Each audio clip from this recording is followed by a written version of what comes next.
You're a rock star. You don't have like a VIP section at a wedding? That's terrible. Fucking Pat Benatar was going to get married in Hawaii. Yeah. And she was going to have 4 people come on the wedding, and then they do a private concert on the beach of Hawaii.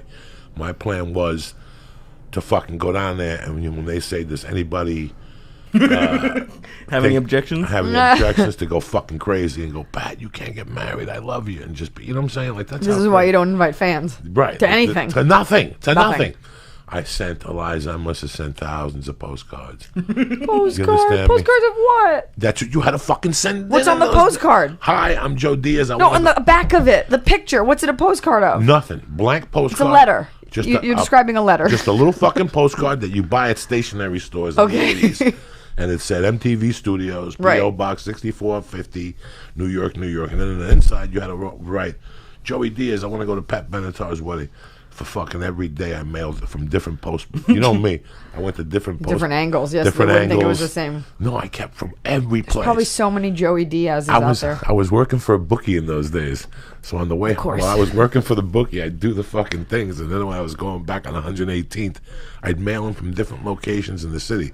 So if I would go to Harlem to pick up Coke, I would mail them from Harlem. Why are you taking it for different locations? It's the same name. I don't fucking know, Eliza, because I'm fucking superstitious. Do you understand me? When you're super fucking stitious, you gotta work it from every fucking angle.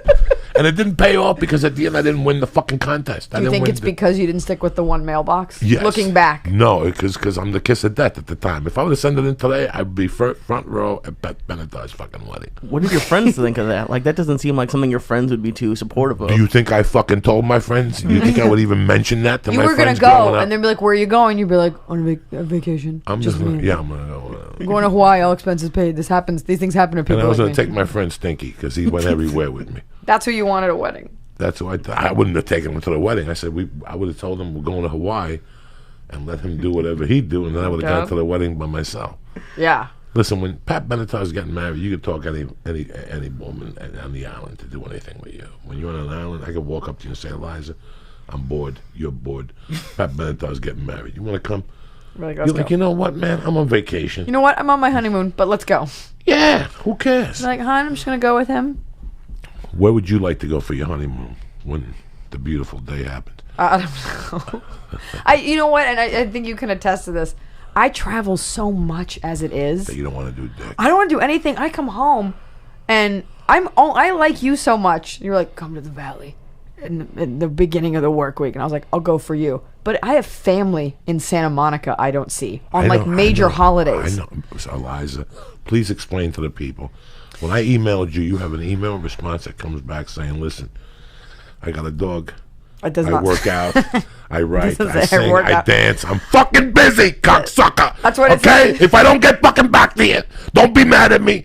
This is my assistant's fucking address. Send them a call, and I'll get back to you whenever. I love you. Have a good day. God bless you, Eliza. It's the best way to do it. It's the best way to do it. To have it up all the time, you're an asshole, but I happen to be doing a lot of things right now, and I'm on a very personal basis with everybody that books me on the shows. Like, I'm not a dick. Like, I answer stuff. A lot of comics, like, I never got your email. I answer everything. But I happen to be going through so many things right now. I just don't want anyone to think that I think I'm too cool. And so it's like, better you know that I'm busy and that your email will get answered and someone else will answer it versus just ignoring it. Have you ever worked with a professional writer? Like For somebody what? who's written a television show, like Yes. fucking somebody big, Like a real person, yes. like a real person, not Yes. somebody. Let's get together. No coffee. No coffee. You ever call these fucking people? They don't answer the phone. Nobody answers the phone. There's a block of their day that they don't answer. They'll call you right back when that block is over. But that's for the writing time. And that's their writing time. For my friend, it's like 6 hours. Some people have that. If what you have is writing and that's your thing, just like I'm not going to answer the phone when I'm on stage. But I think in general, like in Hollywood, it's a cool thing to act like you're busy. Like a lot of male comics will be like, did you get the text about the show? Oh, I didn't check it. I'm like, really? Well, then where'd the text go, asshole? Like, you have a data plan. So I try to just be cognizant of other people's time and not make them feel like jerk-offs if they email me or text me. There's nothing worse than when you reach out to someone and they just don't write back for like a business thing. It makes you feel like an idiot, right? You feel me? It's fucking horrible. It's the whole... My beef is like, I work for Eliza in her movie for a week. That week, I could call fucking Eliza at 3 in the morning. Right.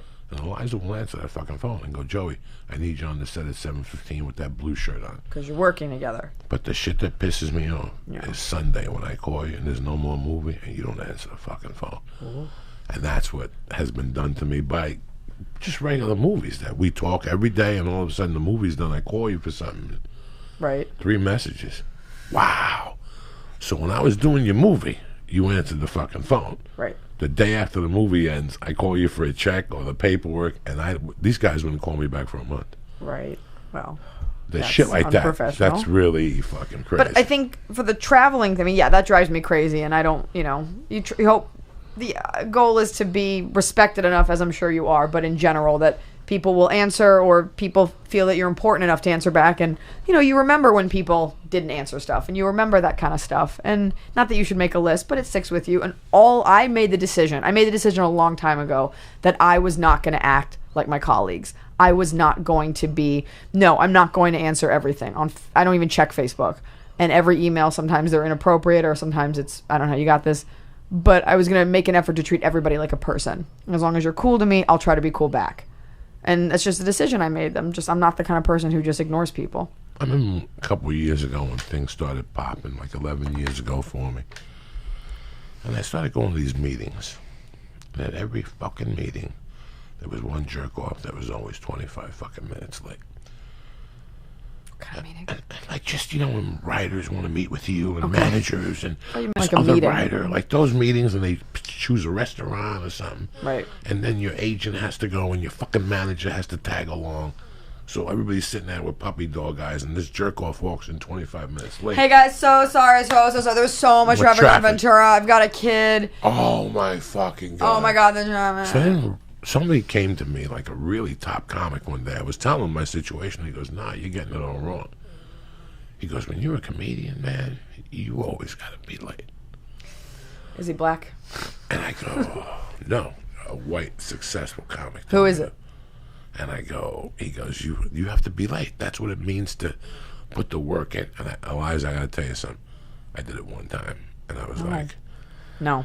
He's wrong. No, please. I grew up different. I grew up completely different. It has You're to there do 15 minutes early. And I'm going to get so much shit for the black thing, whatever. Like I'm the only person ever said. No. It's but the truth. It really is about the way you were raised. And I've said this on my own podcast. So you see successful comics, right? And people start to act everybody knows people start to act a certain way when they're successful. And then what happens is comics who have not put in that time, those are their buddies, or those are the people that they, that they look up to. So they're like, oh, if I act like an asshole, then it looks like I'm cool. And it kind of works having like a little bit of swag, but I'm like, but you don't have 20 minutes to back it up. To me, you just seem like a dick.